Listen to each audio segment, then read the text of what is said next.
we are traveling south. We're, if I had to guess, a couple, maybe 290 miles south of Point Loma right now, and we're in search of Wahoo and looking hard at this point in time. And right now, all the guys, the crew members of the Independence, passengers, are up here getting ready, tackled up, getting ready to take on some Wahoo on the kelps. We are so looking forward to this. Of course, Brian Pfeiffer's up there in the wheelhouse, and he's been spotting kelps so far. Right now, where we presently are, we're about 20 miles short of where it is we want to fish. We're going to get into some warmer water, and up there in this neck of the woods that we're going to journey to and continue pushing south. The XL had 100 Wahoo yesterday. I believe the American Angler had 60, 70, something like that.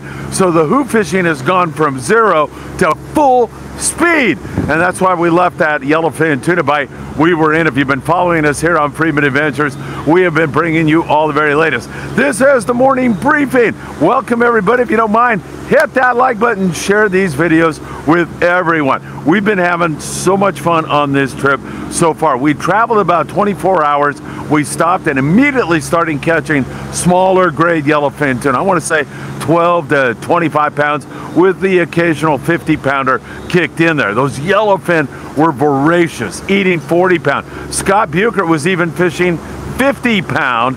Smaller hook really worked best of all, like a 1-0 hook. And of course, you've heard me say it a million times, it's choosing that hot bait that makes all the difference in the world. What is captivating the long-range scene right now, however, is this Wahoo bite that manifested itself about 48 hours ago, and now we are headed toward that and so excited. Every time we go by a kelp, you think, is this going to be the one? Is this going to be the one that turns on? 72-degree water is a tick lower than what we really want to have, so we're hoping for some much warmer water ahead, and we definitely will find an edge at some point in time. And when we say an edge, it's where you go from this 72-degree water to warmer water, whether it's 74 or 73 or 76. Where that edge is, many times that's where you're going to locate fish, because they'll bounce off that hot water into the cooler water, and then they'll bounce right back on that edge, and that's hopefully where the stars will collide, with kelps in that region and Wahoo on the kelps. There's been some big flatheads also. In terms of what's going on elsewhere, I'll give you a brief idea. There's still bluefin tuna out on Tanner and Cortez Bank. That is still a viable option. We're getting so close to Thanksgiving, we're starting to run out of fishermen before we run out of fish this year. And of course, guys that come out of Point Loma can hang a left, go down 60, 70 miles, where our friends in beautiful Ensenada continue to hammer away on those bird schools of bluefin. Most of that fish 15 to 40 pounds, occasional bigger fish in there, occasional, but just a few yellowfin tuna, not very much, and an occasional dorado. But really, the focus out of Ensenada has been on, of course, those bluefin tuna.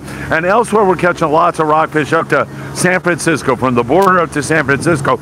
Do want to mention the Sea Watch, however, out of Seaforth. They continue to get that bite on those La Jolla big yellows, 18 to 25 pound yellowtail. That has been really extraordinary. We have a young man on here, Owen, first saltwater fishing trip.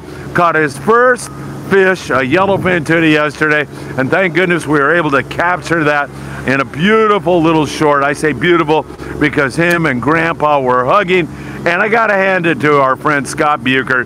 He hooked that yellowfin tuna, and he said to me, "Where's the kid? Where is the kid?" So Scott handed that off, and it was fantastic. We see so many great people here.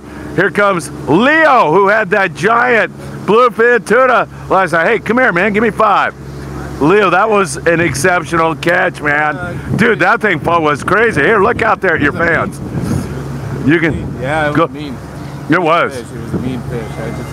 I knew when I hooked up, that was gonna take a few minutes to bring it in. Yeah, it was a good fish. You did a great job. And Brian, who's no small guy, that thing dragged him down the stern. Yeah. I mean, my line was just wasted after that one. I had to cut off several feet of that, or several yards of that leader line. Yeah.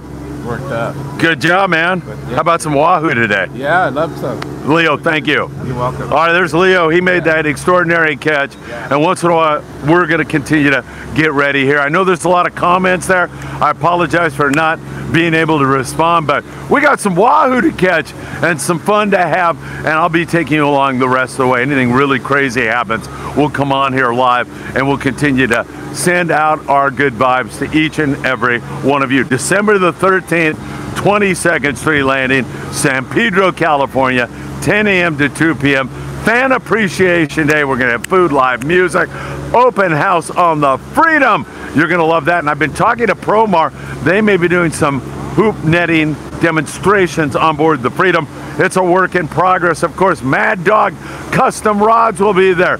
Z Custom Rods, Chuck Zimmer is going to be there. And all you fans, we're all going to be able to get together and share some memories from 2025. Wishing you a wonderful day. We'll keep you in touch with all the latest. Thanks for checking in. And once again, so many great people getting ready to do battle with the mighty Wahoo. Take care, my friends. We'll see you soon.